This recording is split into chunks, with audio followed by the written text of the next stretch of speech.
고린도전서 13장에 온전한 것이 올 때는 부분적으로 하던 것이 폐활이라고 하셨으니까 그 온전한 것이 뭐냐? 온전한 것이 올 때라는 말이고 고린도전서 13장 다시 봅시다. 13장 8절에 사랑은 언제까지든지 떨어지지 아니하나 예언도 피하고 방언도 고치고 지식도 피하리라. 이 은사 중에 최고 은사가 사랑이다는 것을 이제 고린도전서 13장이 얘기하는 겁니다. 그래서 고린도전서 13장 1절에 보면은 내가 사람의 방언과 천사의 말을 할지라도 사랑이 없으면 소리나는 구리와 울리는 꽹과리가 되고 또 내가 예언하는 능이 있어 모든 비밀과 모든 지식을 알고 또 산을 옮길 만한 믿음이 있을지라도 산을 옮긴다는 것은 산을 어떻게 옮깁니까? 이것은 도무지 인간으로서는 불가능한 일인데 하나님의 능력을 믿음으로써 이루어지는 것을 산을 옮길 만한 믿음이라고 하는 겁니다. 믿음으로 이쪽 산이 저쪽으로 옮긴 일은 한 번도 없습니다. 아직도. 그렇죠? 믿음이 있으면 뽕나무들이가 뿌리가 빠져서 바다에 심기를 하는데 아직까지 뽕나무 뿌리 빼가지고 바다에 심는 사람 한 사람도 없습니다. 이게 뭐냐 하면은요, 도무지 인간으로는 불가능한 것인데 하나님의 능력으로 이루는 것을 그렇게 표현한 겁니다. 산을 옮길 만한 믿음이 있을지라도 사랑이 없으면 내가 아무것도 아니요. 내가 내게 있는 모든 것으로 구제를 하고 또 몸을 불살하게 내어줄지라도 사랑이 없으면 아무 유익이 없느니라. 아니 모든 것으로 구제하고 몸을 불살하게까지 내어주는 사람이 어떻게 사랑이 없이 할 수 있어요? 사랑이 없이도 할 수 있단 말씀이요? 없단 말씀이요? 있다는 말씀입니다. 아니 사랑이 없이 모든 것을 구제하다니 몸을 불살하게까지 내어준 죽는 데까지 내어주는 사람이 사랑이 있겠어요? 자기 나름대로 있겠죠. 그러나 여기서 말하는 사랑은 고린도전서 13장 4절부터 나오는 사랑입니다. 이 사랑은 그리스도의 인격입니다. 바로. 모든 것으로 구제하는 사람도 있어요. 주님이 말하는 이 사랑 아니면서 인간적인 사랑으로 자기 몸을 불살하게 내어주는 사람이 있어요. 그게 자기 용기든지 영웅심이든지. 그러나 사랑이 없으면 그게 아무 유익이 없다. 소용이 없다고 말이에요. 방언을 해도 예언을 해도 산을 옮길 만한 믿음이 있어도 모든 걸 구제를 해도 자기 몸을 죽도록 내어줄지라도 사랑이 없으면 아무 소용이 없다. 그러면 이 사랑이 도대체 뭐냐? 그 사랑의 정의가 쭉 이제 4절부터 7절까지 그 사랑의 내용이 나옵니다. 이것은 구원을 받은 사람의 예수 그리스도의 인격이요. 인격 바로 이것은. 하나님은 사랑이시라 그랬잖아요. 예수님은 하나님의 사랑의 화신이요. 그 하나님의 사랑을 받은 사람의 성령의 열매는 사랑과 성령의 열매로 이 사랑의 열매가 맺어요. 그런데 사랑은 다시 봅니다. 8절에 사랑은 언제까지든지 떨어지지 아니하나 예언도 피하고 방언도 거치고 지식도 피하리라. 예언이나 방언이나 지식이나 이 모든 것은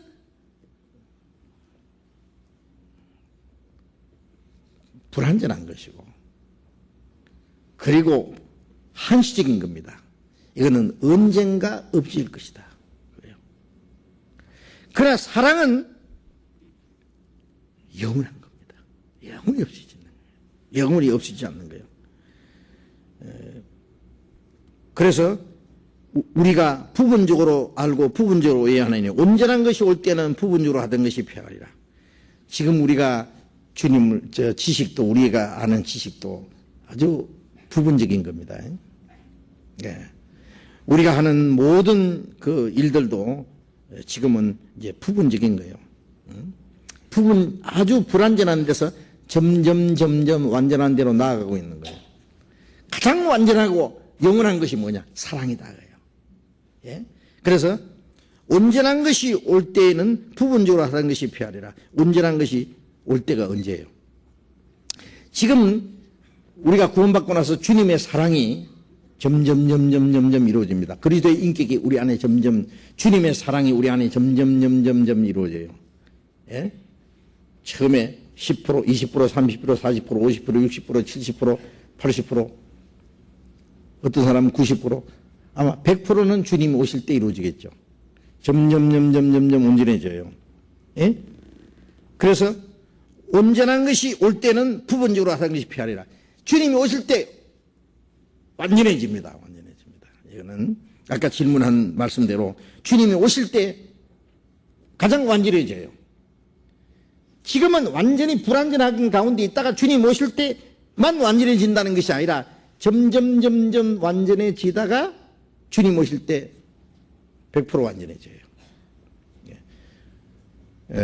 마태복음 5장 48절에 보면은 예수님께서 하늘에 계신 너희 아버지의 온전하신 같이 너희도 온전하라 그러셨거든요.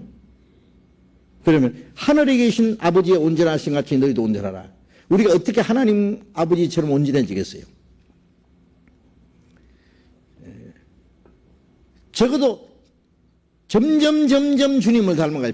우리의 목표가 하나님처럼 되는 거예요. 하나님의 형상대로 사람을 창조하시고 하나님의 그 아들을 보내시고 하나님의 생명을 주신 것은 그 아들의 형상을 우리에게 이루기 위해서 하나님처럼 영생을 얻고 하나님처럼 영광을 얻기 위해서는 우리가 모든 것이 하나님처럼 돼가야 돼요. 점점 적어도. 예? 하나님의 자녀는 하나님 아버지처럼 점점 온전해져야 됩니다. 여기서 이제 우리가 아주 심각한 문제인데요. 구원받은 후에요. 예, 구원받아서 천국 갈 수 있으니까 이제 뭐 아무렇게나 살아도 된다. 어림도 없는 말씀입니다. 그런 게 어디 있습니까? 예? 우리가 천국에 들어가기 위해서 하나님처럼 영원히 살기 위해서 하나님처럼 영광을 얻기 위해서 우리가 구원을 받았는데요. 그 위해서는 하나님 자녀처럼 살아야 돼요. 하나님의 자녀처럼 점점 온전해져야 돼요. 천국에 들어갈 사람처럼 살아야 돼요. 그 영광에 들어가게 합당한 사람처럼 살아야 돼요. 그러니까 적어도 점점 온전해져야 돼요. 예? 사람하고 짐승하고 어릴 때는 비슷해도요. 같이 기어다니고 같이 똥 싸고 오줌 싸고 아무거나 주워 먹고 그런 조금씩 크면서 짐승하고 사람하고는 완전히 달라요. 그렇잖아요. 예. 우리가 처음 구원받았을 때는 구원 안 받은 사람하고 비슷합니다. 그러나 점점 신앙이 자라면서는 구원받은 사람하고 안 받은 사람하고 완전히 달라요. 점점 하나님처럼 되는 거예요. 하나님처럼. 아시겠어요? 하나님 아버지처럼 돼야 돼요. 그렇게. 적당하게 살다가 천당만 가면 된다. 어림도 없는 말씀. 하나님 아버지처럼 온전하게. 여기 고린도전서 13장이 뭐냐? 그 주님의 사랑이에요. 사랑. 주님의 사랑이 우리 안에 점점 이루어져요. 사랑은 오래 참고 사랑은 온유하며 투기하는 자가 되지 않으며 사랑은 자랑하지 않으며 교만하지 않으며 무례 행치 아니하며 자기 유익을 구치 아니하며 성내지 아니하며 악한 걸 생각지 아니하며 예? 불의와 함께 기뻐하지 않고 진리와 함께 기뻐하며 모든 걸 바라며 모든 걸 믿으며 모든 걸 참으며 모든 걸 견디느니라. 이 그리스도인의 인격을 말하는 거예요. 이 사랑이라는 것은 사랑은 뭐 이렇다 이런 거. 그리스도는 이렇다 그 말이에요. 그리스도는 이렇다. 똑같은 말이에요. 그 주님의 인격이 이루어질 때에 이게 온전한 거예요. 점점 그리스도의 인격이 이루어지다가 나중에 우리 몸도 주님처럼 되버려요. 예?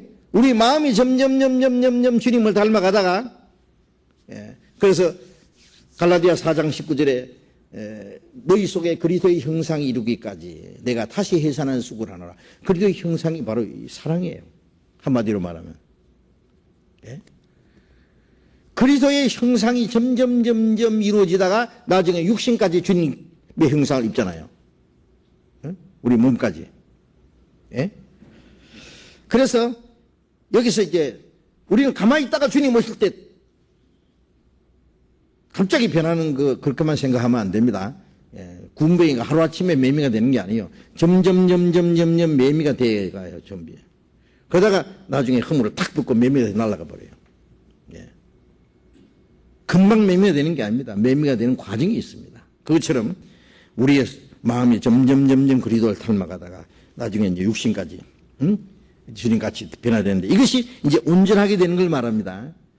여기 고린도전서 13장은요 부분적으로 예언하고 부분적으로 알고 부분적으로 하다가 온전한 것이 올 때는 부분적으로 하던 게 피하리라. 이 말씀은 주님 오실 때 무조건 피한다 이런 얘기가 아니라 점점 완전해지다가 주님 오실 때 완전해진다.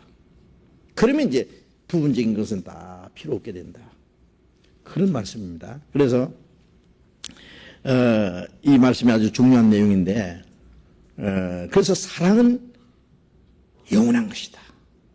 사랑은 가장 완전한 것이다. 사랑은 영원히 없어지지 않는 것이다. 그래서 이제 13장 13절에 믿음, 소망, 사랑 이 세 가지는 항상 있을 것인데 그 중에 제일은 사랑이다. 천국에 가면 믿음도 다 이루어지고 소망도 다 이루어지죠. 사랑은 영원히 계속되는 거예요. 예? 그리고 이제 그 다음에 11절에 보면은 내가 어렸을 때는 말하는 것이 어린아이 같고 깨닫는 것이 어린아이와 같고 생각하는 것이 어린아이와 같다가 장성한 사람이 되어서는 어린아이 일을 버렸노라. 장성해서는 어린아이를 버렸다. 신앙이 장성하는 겁니다. 장성. 네? 그래서 여기에 이제 질문이 온전한 것이 올 때라는 것이 주님 재림 때를 말하는 것이기 때문에 예수님 재림 때까지 방언을 하는 것이 옳다고 하십니다. 자세히 말씀해 주십시오. 옳은 것 같지만 옳지 않습니다. 왜 그러냐면은 신앙적으로도 우리가 아주 어릴 때, 유치할 때 사실은 이 방언 같은 게 나타나요. 이적 같은 게 필요합니다. 예. 신앙이 좀 성장하면은 방언 같은 거는요, 그냥 애들 장난감이요. 그거 내버려버려요. 어떤 사람은요, 기도하는 거 보면, 주님 전에는 방언도 주시고 예언도 주시고 막 능력도 주시더니 이제 기적도 주시더니 왜 안 주십니까? 나를 버린나이까? 그래요. 어떤 여자가요, 그 남편한테 그래요. 전에는 뭐 구리무도 사다 주시고, 뭐 빵도 사다 주시고, 아이스크림도 사다 주시고 하시더니 요새는 아무것도 안 사다 주시니 나를 버렸나이까? 예? 같이 살면 되지. 뭘 또 뭐. 꼭 그런 거 사다 줘야 돼요. 예? 온갖 것 다 주는 데다. 예? 우리 신앙이 어릴 때 이런저런 은사 같은 거 크게 여깁니다. 우리 신앙이 성장하면 그건 장난감처럼 여깁니다. 알겠어요? 예. 그리고 이제 교회적으로도 교회가 성장하면은요, 이제 그런 이적이 걸 중요히 여기지 않아요. 이적은 별 필요성이 없어져요. 처음 갈 때요, 뭐 이렇게 화살표 놓고 인천 뭐 절에 가면은 대전 아니면 저기 강릉 이렇게 이제 길 가다가 이 표시 있잖아요. 사인이. 처음 가는 길에 그런 게 필요하지. 길을 익숙하게 아는 사람은 그거 표지 안 봅니다. 필요 없어요. 성령이 있는지 없는지 모르는 사람, 처음 신앙에 시작하는 사람, 이런 사람에게 성령도 계시고 이런 거 저런 거, 지금 우리처럼 성경을 가진 세대가 아니니까 처음 시작할 때 초대교회에 제일 필요했어요. 그게. 나중에 이제 성경이 다 기록되고 이제는 기록된 이 성경이 전해지고 그렇잖아요. 지금 예언이 필요 없잖아요. 방언도 별 필요 없어요. 지금 어디에 막 성경도 없고 하나님도 모르는데 참 복음이 전해진다면은 그게 혹 어떤 기적이 필요할지 몰라요. 우리에게 그런 게 필요합니까? 그런 거 보고 믿습니까? 누가? 우리는 그런 거 믿지 않아요. 그런 거 보고 믿는 게 아닙니다. 우리는 성경을 보고 믿습니다. 이적을 보고 믿는 믿음이야말로 가장 유치한 믿음이고 불완전한 믿음이고 위험한 믿음이에요. 우리는 말씀을 통해서 믿는 겁니다. 그래서 이 교회적으로도 성장하면은 이런 부분적으로 하던 것이 점점 없어져 버려요. 점점 없어져 버려요. 아시겠습니까? 교회가 점점 온전해. 우리 개인적으로 신앙이 성장하고 교회적으로 신앙이 성장하고 시대적으로 우리 시대만큼 성경 많이 아는 시대가 없어요. 우리 시대는 아주 자신 있는 것은 우리가 성경을 제일 많이 안다고 자부할 수 있어요. 그러면 우리가 과거에 어떤 성도들보다도 믿음이 좋아서 더 많이 아느냐? 그건 아니에요. 시대적으로 성경을 가장 많이 알 수밖에 없는 시대에 살아요. 왜? 우리 시대는 이제 성경이 거의 다 이루어지고 우리도 지금 모르는 말씀이 있어야지. 그건 가만히 놔둬야 돼요. 그때가 돼야 풀어지는 게 있어요. 어쨌든 우리 시대에 와서 성경이 가장 많이 이루어지는 시대이기 때문에 우리가 성경을 제일 많이 아는 거예요. 알 수밖에 없는 시대적으로. 그러면은 초대교회는 성경도 없고 우리처럼 성경을 모르는 시대에 그걸 보충하기 위해서 여러 가지 그 이적이 필요했어요. 부수적인 것으로서. 이해되십니까? 그러나 점점 온전한 것이 오면서 부분적으로 하던 게 피하리라 그런 말씀처럼 점점 없어져버린 거예요. 그런 것이. 지금 우리 교회 방은 필요합니까? 방은 필요 없어요. 예언 필요합니까? 물론 필요 없어요. 병 고치는 능력 필요합니까? 그리스도인들이 하나님이 우리 유익을 위해서 지금도 병 고쳐주십니다. 우리가 기도해서 하나님의 병 낫게 해줄 수 있습니다. 어떤 사람은 병이 있는 것이 하나님의 뜻인 사람도 있어요. 어떤 사람은 병 낫는 것이 하나님의 뜻이지만 어떤 사람은 죽는 것이 하나님의 뜻인 사람도 있어요. 똑같이 감옥에 갇혔는데 야고보는 며칠 전에 목자를 죽었는데 베드로도 똑같은 케이스로 감옥에 갇혔는데 왜 베드로는 천사를 보내서 건져냈어요? 베드로 믿음이 더 좋아서 그랬습니까? 야고보는 믿음이 없어서 목자를 죽었습니까? 아닙니다. 야고보는 목자를 죽는 것이 주님의 뜻이에요. 베드로는 그 내일이면 목자를 죽이려 하는데 거기서 건져내는 거예요. 하나님의 뜻이에요. 달라요. 예? 하나님께서 우리 각자에게 필요한 대로 하나님이 은혜를 주셔요. 그래서 어떤 사람은 병을 낫기도 하시고 어떤 사람은 병이 더 있도록 두셔요. 그 사람의 영적인 유익을 위해서 육신의 고통을 주셔요. 어떤 사람은 낫게 해주셔요. 어떤 사람은 죽도록 내버려둬요. 꼭 징계로 아니라도요. 그렇습니다. 자, 그래서 지금 우리는 그런 기적 있어야 믿는 거 아니에요. 예? 기적 하나도 없어도 요한복음 10장에 세리요한은 아무런 이적도 행하지 않았으나 세리요한은 못해서부터 성령이 충만한 사람입니다. 세상에 못해서부터 성령 충만한 사람이 어디 있어요? 세리요한밖에 없어요. 그런데 세리요한은 무슨 이적을 행했습니까? 아무리 이적도 행하지 않았어요. 그러나 그 세리요한이 이 사람을 가리켜 예수님을 가리켜 말한 것은 다 참이라 하더라. 그래서 거기서 많은 사람이 예수를 믿으리라. 그 말씀을 증거해서 믿는 믿음이지. 그 진짜 믿음이에요. 이적을 보고 믿는 믿음은 그건 불완전한 믿음입니다. 예? 그래서 예수님이 오실 때 물론 모든 것이 다 끝나고 사랑만 남아요. 온전한 것이 올 때 부분적으로 다 피하는데 지금도 점점 온전해져요. 바울 사도가 내가 장성하여서는 어린 나이 일을 버린노라는 말씀처럼 신앙이 장성하면은 어릴 때 것은 없어져요. 필요 없어져요. 교회적으로도 장성하면은 어릴 때 것은 필요 없게 돼요. 어린아이가 자라면은 장난감은 내버려 보여요. 어릴 때는 장난감이 필요해요. 예? 그래서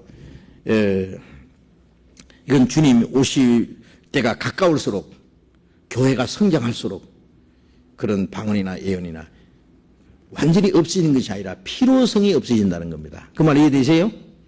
예? 예? 대답이 좀 이상하네. 예. 주님이 오실 때 모든 것 부분적인 것이 다 완전히 피하겠지만은 우리가 지금 점점 우리 신앙이 온전해지고 교회가 온전해질수록 부분적으로 하던 것이 필요가 없게 됩니다. 아시겠습니까? 예? 그래서 그런 의미가 있습니다. 그래서 지금은 방언을 한다든지 예언을 한다든지 기적을 많이 행한다 그러면은 그거는 일단 우리가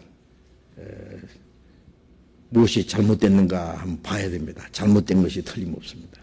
그런 걸 강조하면. 지금은 그런 거 하나도 필요 없어도, 이제 없어도 우리는 말씀을 통해서 하나님의 완전한 것을 우리가 이제 받아들입니다.